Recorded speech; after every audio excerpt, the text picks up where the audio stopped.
ST महामंडळाच्या प्रवास भाड्यात 2 रुपयांचा स्वच्छता अधिभार लागू झालाय। 15 एप्रिलपासून प्रत्येक प्रवाशाकडून 2 रुपये याप्रमाणे शुल्क आकारण्यात येत आहे। या निर्णयामुळे एसटीने प्रवास करणाऱ्या लाखो प्रवाशांच्या खिशाला किरकोळ पण कायमचा भार असणार आहे। राज्यामध्ये दररोज तब्बल 55 लाख प्रवासी एसटीने प्रवास करतात। या 2 रुपयांच्या अधिभारातून जवळपास दररोज 1 कोटी रुपयांचा निधी जमा होणार आहे। मात्र हा पैसा थेट एसटी महामंडळाच्या तिजोरीत जाणार नसून स्थानकांवरील स्वच्छतागृहांची देखभाल करणाऱ्या खासगी संस्थांना दिला जाणार आहे। या निर्णयाचा आढावा घेतलाय आमचे प्रतिनिधी कृष्णा केंडे यांनी।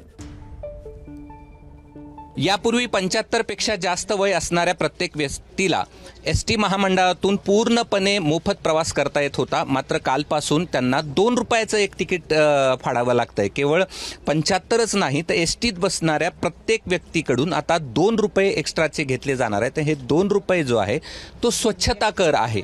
स्वच्छता कर म्हणजे एसटी महामंडळातले जे बाथरूम आहेत ते प्रचंड अस्वच्छ असतात आणि त्यामुळे एक मल्टीनॅशनल कंपनी म्हणजे मोठी कंपनीला महाराष्ट्रभरातले सगळे स्वच्छतागृह स्वच्छ ठेवण्यासाठी दिले जाणार आहेत। आणि आता मी एका एसटी गाडीमध्ये आहे आणि यांचं वय किती वय आहे तुमचं? 75 आहे। यापूर्वी कधी काढलं होतं 2 रुपये? नाही अजून कधीच नाही। पहिली वेळ आहे पंढरपूर पैठण सारं करून आलो पण आजच वेळ पहिले आता पहिल्यांदा 2 रुपये मागू राहिले। आता पहिलीच वेळ आहे 2 रुपयाची मागायची आमची। द्यावं लागेल मग आता त्याला वेळच नाही ना। स्वच्छता म्हणलं चांगलं आहे ते देऊ 2 रुपयांचा स्वच्छता कर भरावा लागतो आहे। आणि एसटी महामंडळाचं कालचं यामुळे 1 दिवसाचं जे राज्यभरातलं जे उत्पन्न आहे ते 1 कोटी रुपयांनी वाढलंय। म्हणजे 1 कोटी 1 दिवसाचे महिन्याचे 30 कोटी रुपये या ठिकाणी जमा होणार आहेत आणि हे स्वच्छतागृह स्वच्छ करण्यासाठी वापरले जातील असं सांगितलं जात आहे। हेतू चांगला आहे, पैसेही खूप मोठ्या प्रमाणावरती जमा होतात। मात्र जो सर्वसामान्य प्रवाशांना एसटीच्या स्वच्छतागृहाचा प्रचंड नाहक त्रास होतो त्यातून सुटका झाली तर 2 रुपये सार्थकी लागले असे हे सगळे प्रवासी म्हणतील। कॅमेरामन धनंजय दारुंटेसह मी कृष्णा केंडे, एबीपी माझा, छत्रपती संभाजीनगर। तर एसटीच्या स्वच्छतागृहांचं व्यवस्थापन कसं आहे ग्राफिक्सच्या माध्यमातून नजर टाकूया। एसटी महामंडळ 267, सुलभ इंटरनॅशनल 107, मेहकर वाल्मिकी समाज 77 आणि अन्य संस्था 113। एकूण बस स्थानकं आहेत 564।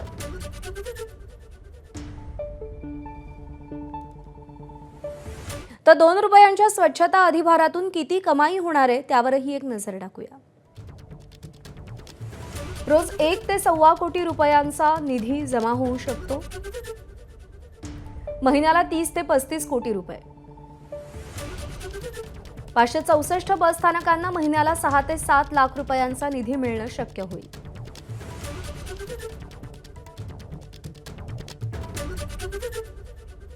दरम्यान या नव्या अधिभारातून दररोज 1 ते 1.25 कोटी रुपये आणि महिन्याला 30 ते 35 कोटी रुपये जमा होण्याचा अंदाज आहे। यावर एसटी महामंडळाचे अधिकारी काय सांगतायत पाहूया।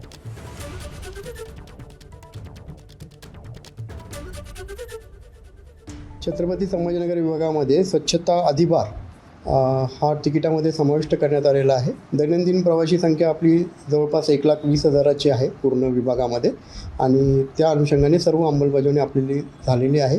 या सर्व अधिभारातून येणाऱ्या रकमेतून आपण दर्जेदार सुविधा देण्याचा आणि स्वच्छता ठेवण्याचा प्रयत्न विभागामध्ये करणार आहोत। अधिभार हा प्रति प्रवासी असल्याकारणाने त्या सर्व प्रवाशांना तो लागू राहील, विद्यार्थ्यांच्या व्यतिरिक्त।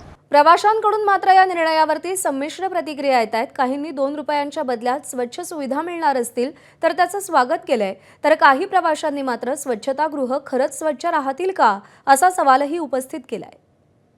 आनंद उलट साफसफाई होते, चांगला आनंद आहे। बस संपला विषय, चांगला साफसफाई होते बस संपलं, अजून काही नाही। या 2 दिवसात आणखी काय दिसून येत नाहीये।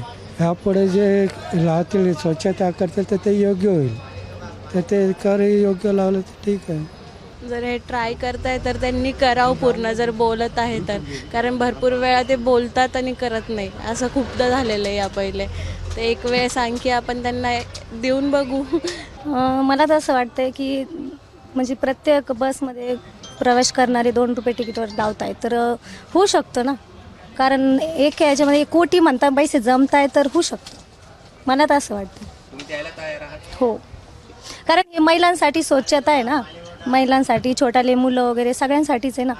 तर हा सरकारने योग्य निर्णय घेतला आहे. बाथरूम सध्या तरी बऱ्या अवस्थेत आहे, तसं काही हे नाही, परंतु पैसे घेऊन हे करायचं म्हणजे स्वच्छतेसाठी वापरायचे एवढी काय हे वाटत नाही मला. ह्याच्यामध्येच आपण जे चालवत होतो त्या ह्याच्यामध्येच ते व्हायला पाहिजे. दरम्यान या निर्णयाला वाल्मिकी समाजानं विरोध केल्यास स्वच्छतागृह व्यवस्थापनाचे करार बदलल्यामुळे त्यांच्या रोजगारावर परिणाम होणार असल्याचा आरोप करण्यात आलाय. गरज पडल्यास न्यायालयात जाण्याची तयारीही समाजानं दर्शवली आहे. साफसफाई, लोकांचे आरोग्य जपणे हे सर्वात अगोदर वाल्मिक समाजाच्या ऐवजी कोणीच केलेले नाही. आणि आज वेगवेगळी सुविधा उपलब्ध झाल्यावर शासन, निमशासन हे जे वेगवेगळे पर्याय शोधत आहे साफसफाईसाठी, आमची मागणी एकच आहे, जेथे पण सफाईचा मुद्दा येईल तेथे वाल्मिक समाजाच्या कर्मचारा जो उमेदवार राहील त्याला सरळ भरती प्रक्रियेतून शासन सेवेत घेण्यात यावे.